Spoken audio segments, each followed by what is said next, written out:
এবং সেখানে বিশ্বের বড় বড় রাষ্ট্রগুলোর নিয়ে ভূমিকা পালন করছে। আমরা তাদের অভিযোগের নিন্দা জানাই। আমরা আমাদের অবস্থান স্পষ্ট ঢাকা থেকে কাশ্মীর বলবো, এই ছিল সেই প্রজন্ম যারা ইসলামের বিরোধী, যারা ঐতিহাসিকভাবেই লাঞ্ছিত একটা জনগোষ্ঠী। তাদেরকে হুঁশিয়ার করে বলে দিতে চাই, তোমাদের পতন অনিবার্য ইনশাআল্লাহ।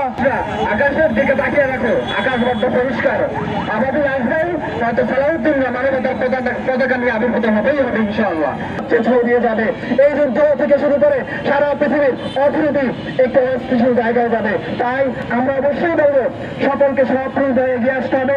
যুদ্ধ নয়, স্বাধীনতা সংগ্রামের জন্য জীবন দাবি রেখে যে লড়াই করে যাচ্ছে বাংলাদেশের পক্ষ থেকে, ইনকিলাবের পক্ষ থেকে আমরা তার বিরুদ্ধে আমরা অবস্থান নিতাম এবং ভবিষ্যতে যদি চালায় তার বিরুদ্ধে আমরা অবস্থান নেব। আমরা মানবতার পক্ষে, ইনসাফের পক্ষে, ইনকিলাব জিন্দাবাদ। কিভাবে কোন ভিনদেশী অনুসারীরা যেন আমাদের মধ্যে বাসা না বাঁধতে পারে এবং আমাদের কোন তথ্য যেন তারা পাচার না করতে পারে, এই ব্যাপারে আমাদের সবাইকে আক্রমণ করেছে। আপনারা চুপ করে বসে আছেন।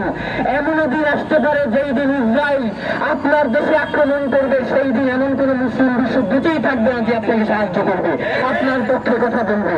সুতরাং আমরা মধ্যপ্রাচ্যকে জানিয়ে দিতে চাই, আমরা মধ্যপ্রাচ্যের কাছে অনুরোধ করতে চাই, এখন যদি আপনাদের হুঁশ না ফেরে তাহলে আপনাদের হুঁশ ফেরার আগেই আপনারা এই দুনিয়া ছেড়ে চলে যাবেন।